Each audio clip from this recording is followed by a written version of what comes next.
हाँ जी बच्चों, क्या हाल है? आई होप कि सब चंगे हो गए। तो वेलकम बैक टू अड्डा 247 फिजिक्स थेरेपी में आपका एक के सर फिर से लेकर आया हूँ बहुत ही अच्छी टॉपिक।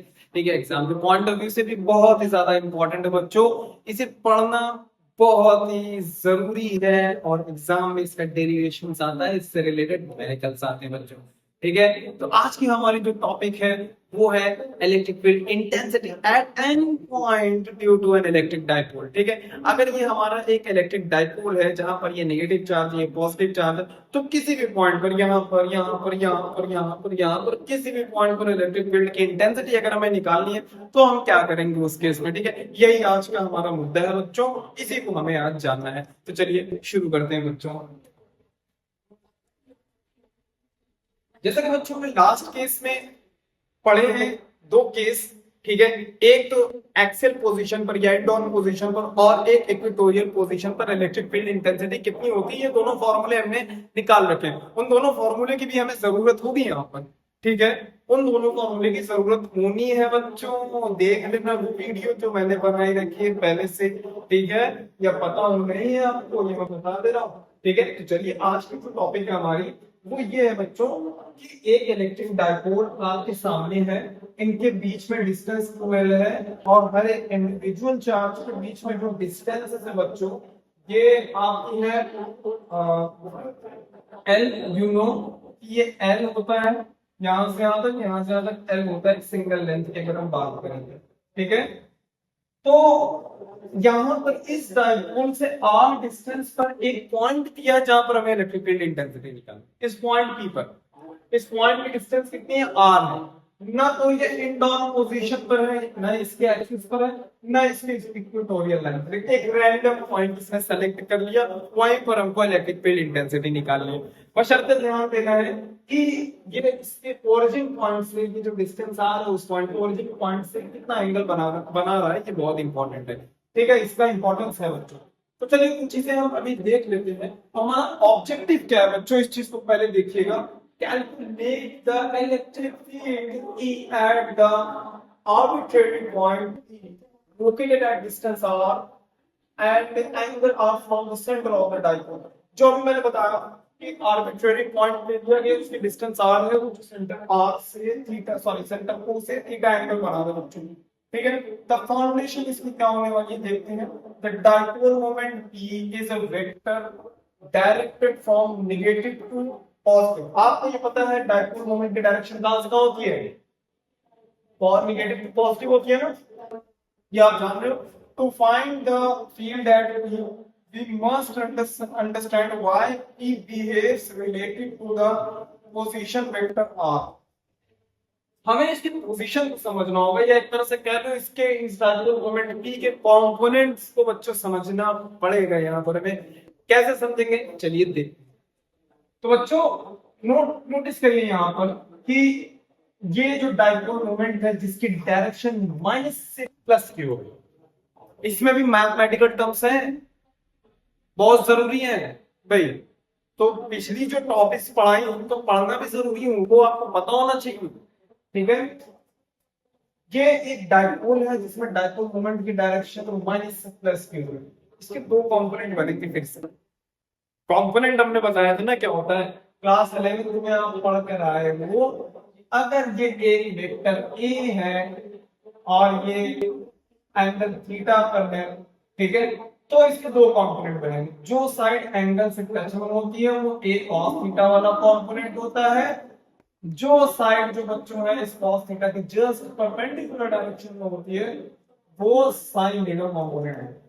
ये तो आप जान लो, इस चीज का ध्यान देना, इस चीज का बच्चों यहाँ ध्यान देना।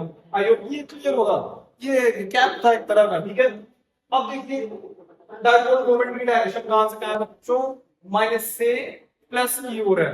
चीजों को समझिए, यहाँ पर भी देखिए धीरे धीरे चीजों को बढ़ाते रहेंगे, आपको एक एक पॉइंट लेकर चलना है, तभी आप अपने डेरिवेशंस को अच्छे से करोगे। ठीक है, माइनस से प्लस की ओर है। ठीक है, इसके कंपोनेंट बनेंगे, ऑब्वियसली बनेंगे। मैंने क्या बताया था, जो साइड एंगल से टच में होगी वो cos थीटा कंपोनेंट होता है। आपको पता है डाइपोल मोमेंट जो वेक्टर क्वांटिटी है ही, तो इसको cos थीटा कंपोनेंट इधर की ओर बनेगा p cos theta. P cos theta. क्यों भाई cos थीटा इधर क्यों माना? क्योंकि इसी से एंगल टच में, इसी वाली साइड से, जिस साइड से एंगल टच होगी वो cos थीटा कंपोनेंट चला जाएगा, इससे एंगल टच में ये cos थीटा कंपोनेंट।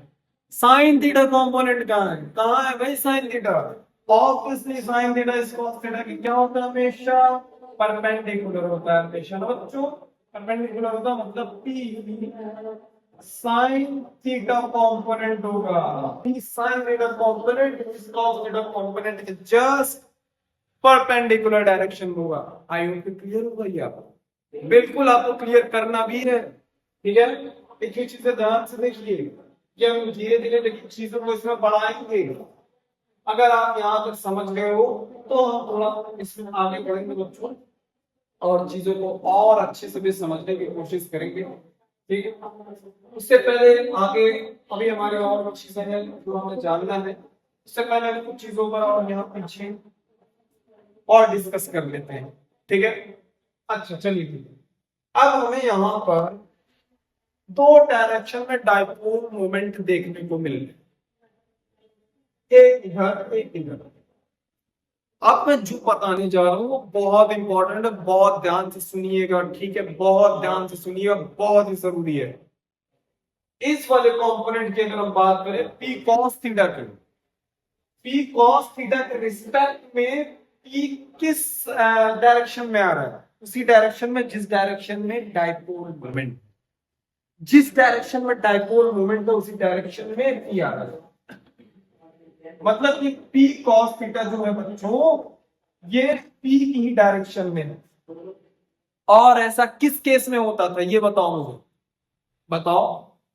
यस, पहले केस में, एंड ऑन पोजीशन वाले केस में, एक्सियल पोजीशन में, एक्सियल पोजीशन केस में पहला केस जो बताया था इसका कि डाइपोल के एंड ऑन पोजीशन पर जिस डायरेक्शन में डाइपोल मूवमेंट होता है उसी के जस्ट सामने कौन होता है? P होता है। वही चीज यहाँ पर है, वही चीज क्या बच्चों यहाँ पर है कि जस्ट P के डायरेक्शन में, सॉरी ये P cos थीटा के डायरेक्शन में डाइपोल मूवमेंट के डायरेक्शन वो पॉइंट P है जहां पर हमें निकालना है। देखो एक चीज ध्यान रखो बच्चों, ये P जो है डाइपोल मोमेंट और ये P को पॉइंट को रिप्रेजेंट कर रहा है। आप इसको स्मॉल p से रिप्रेजेंट कर लीजिए, वो ज्यादा बेहतर है ताकि कंफ्यूज हो। स्मॉल p पर हमें इलेक्ट्रिक फील्ड इंटेंसिटी निकालना, तो आपको एक पता चल गई ये वाला जो कंपोनेंट है ये ऐसे बिहेव कर रहा है कि जैसे कि इस वाले कंपोनेंट के एक्सियल पोजीशन पर है, इंडॉन पोजीशन पर है। समझ गए? यस, एक्सियल पोजीशन पर है, इंडॉन पोजीशन पर इस वाले कंपोनेंट के रिस्पेक्ट में।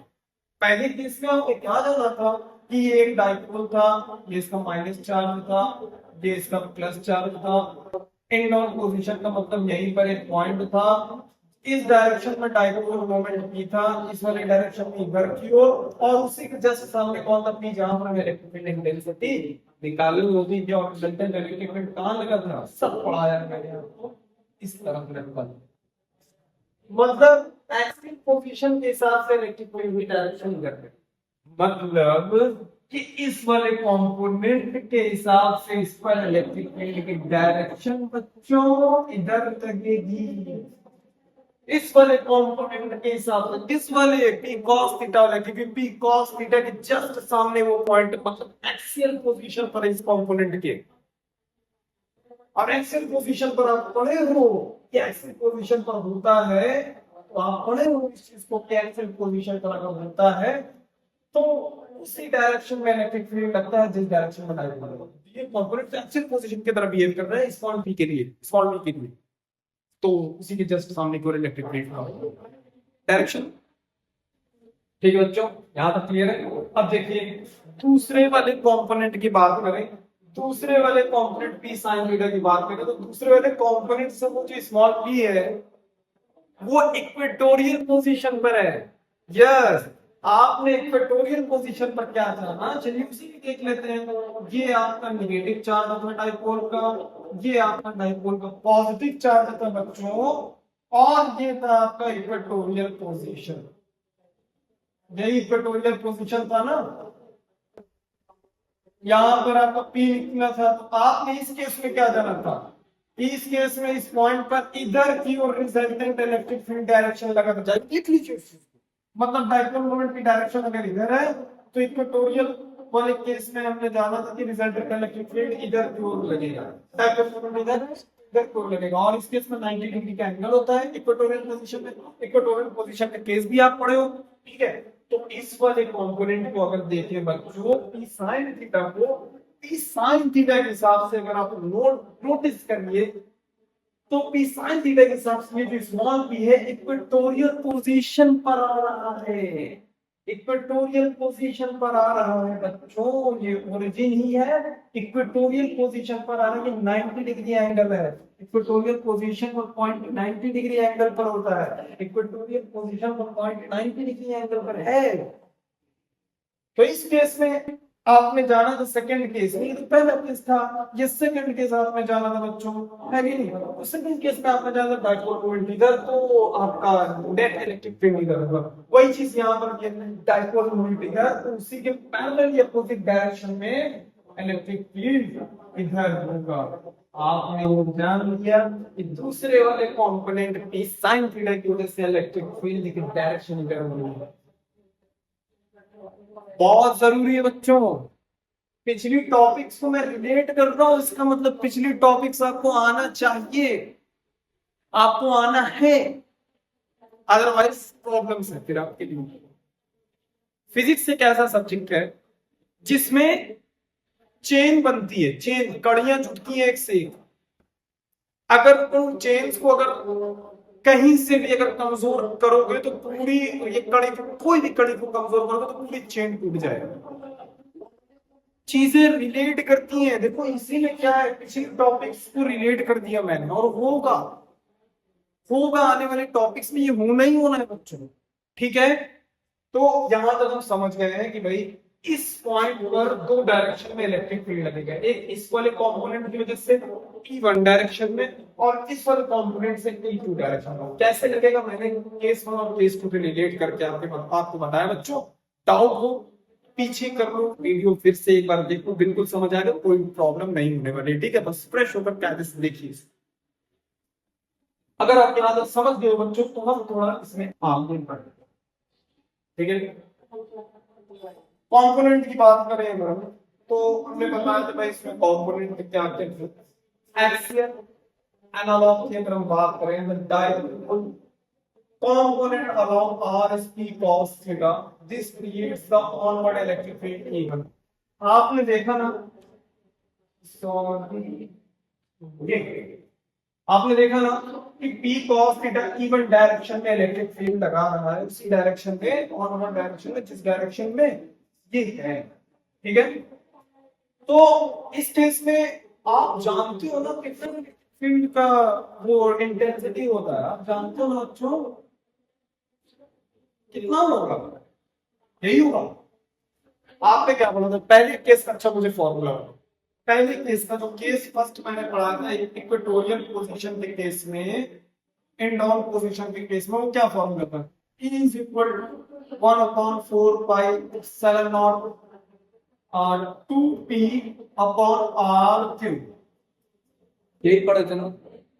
पहला केस क्या था, पहला केस यही था बच्चों, माइनस है ये प्लस है, इन डाउन पोजीशन का मतलब ये यहीं पर कोई पॉइंट है जहां पर इधर की इलेक्ट्रिक फील्ड इंटेंसिटी है, इसके सेंटर से आर दूरी पर ये पॉइंट बी था जहां पर ये को निकालना है, इस डायरेक्शन में इलेक्ट्रिक फील्ड हमें अगर हमें निकालना है तो वो इलेक्ट्रिक फील्ड का जो बना था फॉर्मूला बच्चों वो ये था, बशर्ते कि ये डायपोल मोमेंट की डायरेक्शन यही करती है, स्मॉल p कंसीडर करते हैं, डायपोल मोमेंट की डायरेक्शन ही करती है। अब इन नॉन पोजीशन के केस में डायपोल मोमेंट इधर है, P इधर है, तो उस केस में हमने यहाँ पर देखा P लगा दिया, डायपोल मोमेंट P है।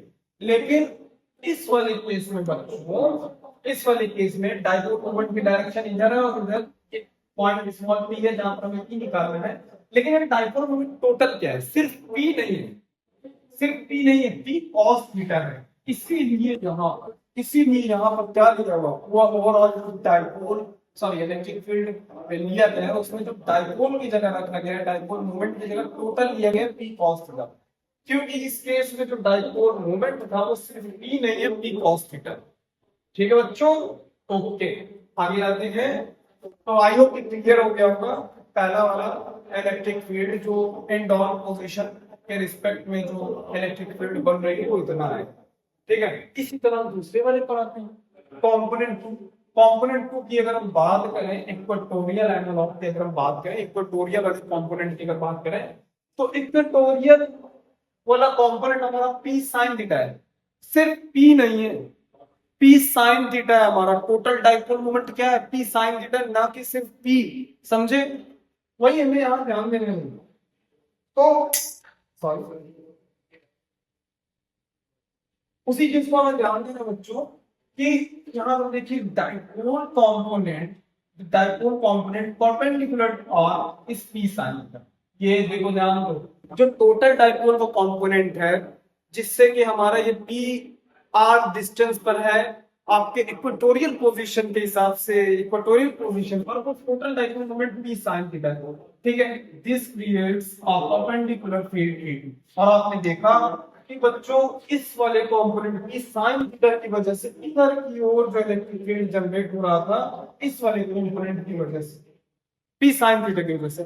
और कैसे इधर की ओर जनरेट हुआ ये भी मैंने बता रखा, ओके। आगे बढ़ते हैं।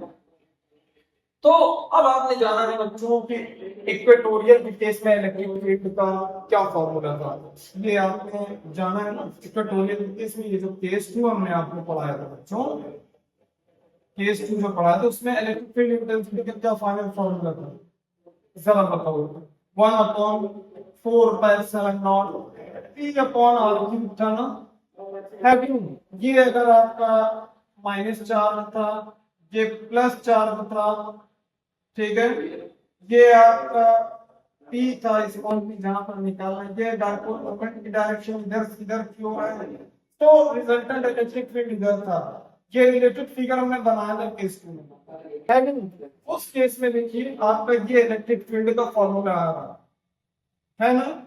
लेकिन बच्चों ये जो इलेक्ट्रिक फील्ड का फॉर्मूला है इसमें डाइपोल सिर्फ P था, और यहां पर ये जो डाइपोल है P साइन थीटा है, इसलिए हम सिर्फ P नहीं लेंगे दूसरे केस में। दूसरे केस में हम overall dipole moment P sine theta लेंगे, जैसा कि यहाँ पर देखिए लिखा गया है, ठीक है। ओवरऑल हमारा जो कंपोनेंट बनेगा, तो या दूसरा वाला इलेक्ट्रिक फील्ड जो बनेगा कंपोनेंट P साइन थीटा के वजह से वो ये होगा, जिससे आप इक्वेशन कंप्लीट कर सकें। बहुत ध्यान से समझिएगा, ठीक है। आई होप कि क्लियर हो गया होगा आपको। तो अगर यहां तक क्लियर है बच्चों तो हम आगे बढ़ेंगे, ठीक है। चलिए शुरू करते हैं। अब देखिए आपने ये जाना कि दो डायरेक्शन में इलेक्ट्रिक फील्ड लग रहा है, एक E2 लग रहा है, एक E1 लग रहा है, ठीक है। E1 तो उसी ये है, E1 तो उसी डायरेक्शन में लग रहा है जिस डायरेक्शन में P cos थीटा लगा, ठीक है। और E2 क्या है? पैरेलली अपोजिट डायरेक्शन में लग रहा है P sin थीटा के, ठीक है। ये थोड़ा फिगर जो है क्लियर हो गया है। ये जो मैंने ये यहाँ पर आपने देखा था ये वाला, यहाँ पर देखिए ऐसे E2 इधर है, E1 इधर है। इस वाले में थोड़ा जो है क्लिक कर दिया है कि E2 इधर हो गया है, तो आप इसके लिए टेंशन ना लीजिए। आप मान के चलिए मैं इसको इम्प्रूव कर देता हूँ, ठीक है। इतना इसे आप भूल जाइए, इस साइड को भूल जाइए, ठीक है। ये इसको भी यहाँ से भूल जाइए। E1 की डायरेक्शन इधर है, E2 कहाँ था? इधर की ओर था ना। उस पॉइंट P को मैंने जूम किया जो ओरिजिन हो से आर डिस्टेंस वाला, और E1 इधर था, E2 इधर था, यही था ना। ये जो बच्चों भूल जाओ, ये ज्यादा बेहतर है, ठीक है। नहीं तो मैं इसको कुछ करता हूँ।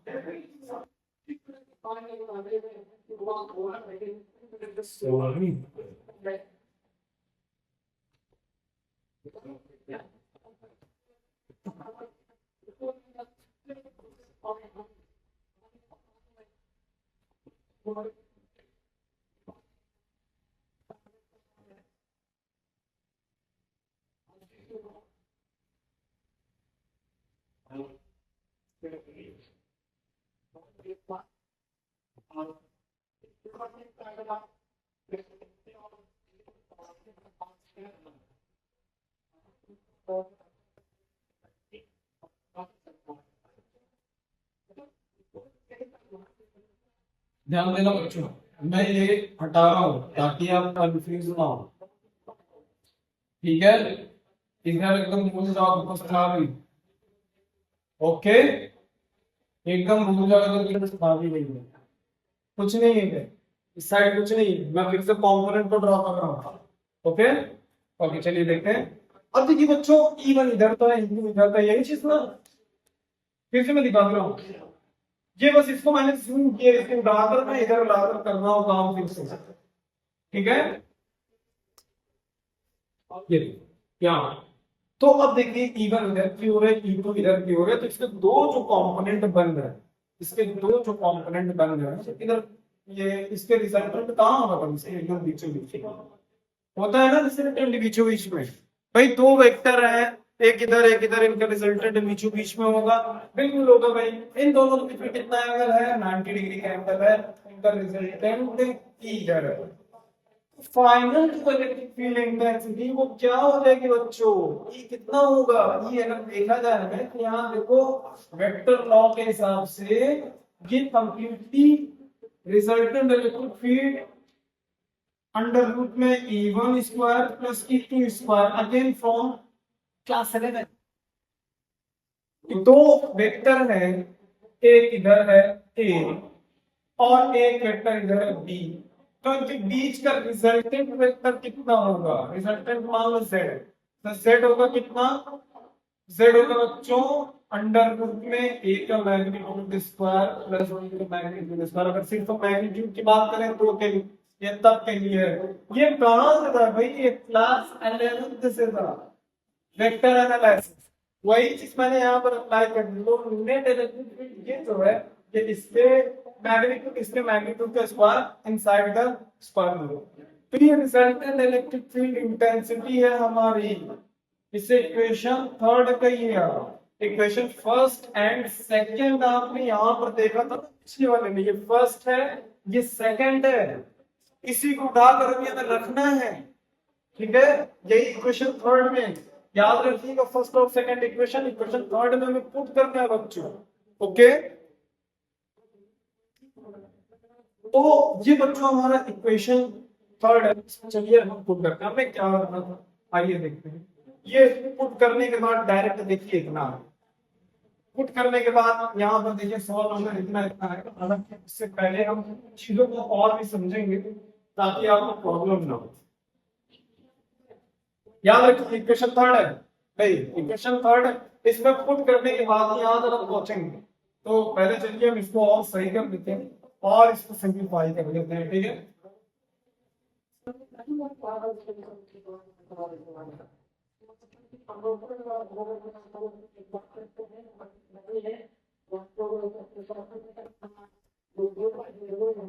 ठीक है बच्चों, तो हमारा रिजल्टेंट जो इलेक्ट्रिक फील्ड था क्या था, E is equal to under root में बच्चों E1 square plus E2 square था, है कि नहीं। ये इक्वेशन थर्ड था, ये इक्वेशन थर्ड था, इक्वेशन फर्स्ट एंड थर्ड की वैल्यू पुट करेंगे इक्वेशन थर्ड में, ठीक है। पुटिंग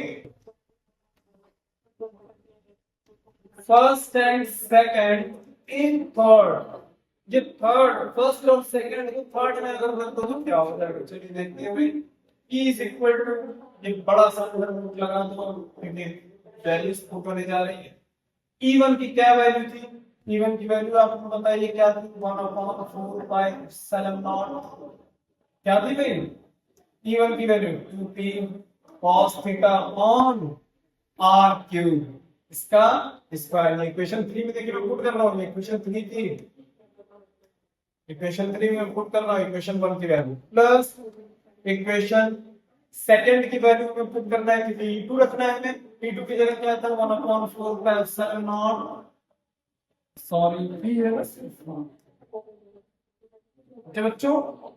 p sin थीटा का, sin थीटा था इसमें कंपोनेंट ना अपॉन r क्यूब का स्क्वायर, ये ओवरऑल स्क्वायर रूट में, क्लियर बच्चों, ओके। तो आगे हम बढ़ेंगे इसमें, नोटिस करिए बच्चा कि ये अगर स्क्वायर करें ये इसका स्क्वायर कर दे भाई, चलिए पहले 1/4 पाई एप्सिलॉन नॉट और आपका जो, हाँ इसका स्क्वायर कर दीजिए। अब इसका स्क्वायर करो तो इसमें देखिए अगर स्क्वायर करोगे तो कितना हो जाएगा 4p² cos square theta upon r³ है कि नहीं। प्लस इस तरफ अगर तोड़ोगे बच्चों तो कितना हो जाएगा, अगेन ये होगा 1/4 स्क्वायर, यहाँ पे p² sin square theta upon r³ का स्क्वायर। इतना देखिए हमने किए भाई, इतना मैंने अभी तोड़ा इसमें। अब देखिए क्या कॉमन हो रहा है, कॉमन देखिए 1/4 के स्क्वायर दोनों तरफ से कॉमन है, r³ का स्क्वायर दोनों तरफ से कॉमन है, p² का स्क्वायर दोनों तरफ से कॉमन है। तो इतनी चीजें हम अगर बाहर करते हैं दोनों साइड से तब देखिए क्या बनता है, तो ये देखते हैं ये 1/4 इसका स्क्वायर, p² ऊपर से भाई कॉमन हो रहा है, ठीक है। नीचे से क्या कॉमन हो रहा है, r³ का स्क्वायर दोनों साइड से कॉमन हो रहा है। तो बचेगा क्या, हमारे पास बचा ब्रैकेट के अंदर सिर्फ ये 4, ये ब्रैकेट हम कभी ब्रैकेट नहीं लगा, क्या बचा हमारे ब्रैकेट में 4 cos स्क्वायर थीटा। ये पहले टर्म से इतनी चीजें बची, बाकी बात करेंगे। दूसरे टर्म से हमारी क्या चीजें बचेंगी बच्चों, यहाँ पे सब लगभग बाहर ही हो गया है, sin स्क्वायर थीटा से कुछ बचा इतनी चीजें। अब जरा नोटिस करिए कि ये जो है इतना टर्म सभी पर स्क्वायर लगा है, तो ये रूट को तोड़कर बाहर आ जाएगा, रूट को तोड़कर बच्चों ये बाहर आ जाएंगे। कहाँ आ जाएंगे, रूट को तोड़कर ये बाहर आ जाएंगे। तो ऊपर के ये स्टेप को देखो मैं मिटाने जा रहा हूँ, आप स्क्रीनशॉट तब से ले लीजिए इसका, ठीक है।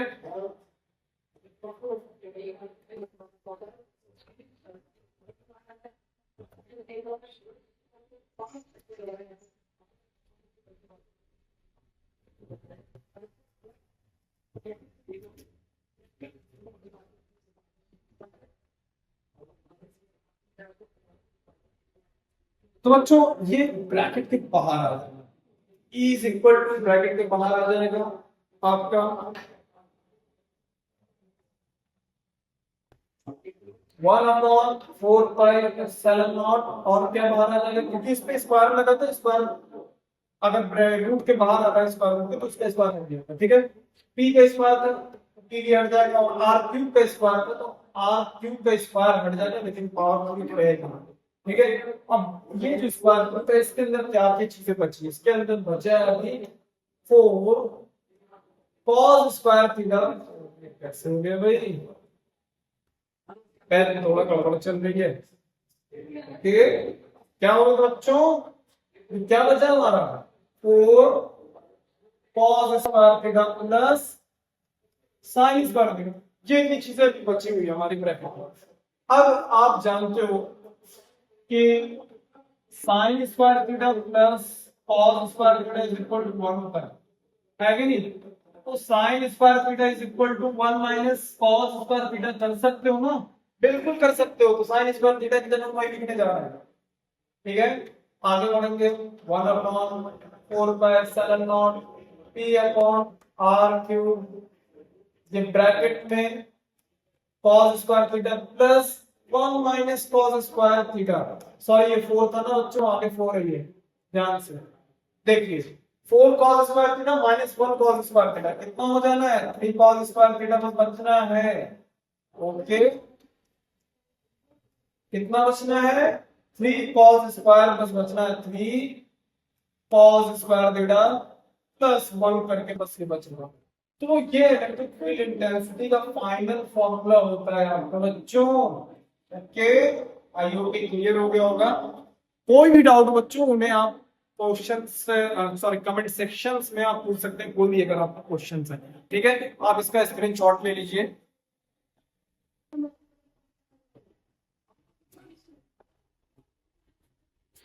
ये आपका बच्चों फाइनल फॉर्मूला था इसका। अब आई होप कि बच्चों यहाँ तक के सारे टॉपिक्स आपको क्लियर हो गई होंगी, जो भी मैंने पढ़ाया है सभी बहुत इंपॉर्टेंट है। ये फाइनल फॉर्मूला आप रखिएगा, मैं अगले टर्म में इससे रिलेटेड कुछ क्वेश्चंस लेकर आऊंगा इन टॉपिक से रिलेटेड। बाकी अपने प्रिपरेशन कीजिए, ऑल द बेस्ट।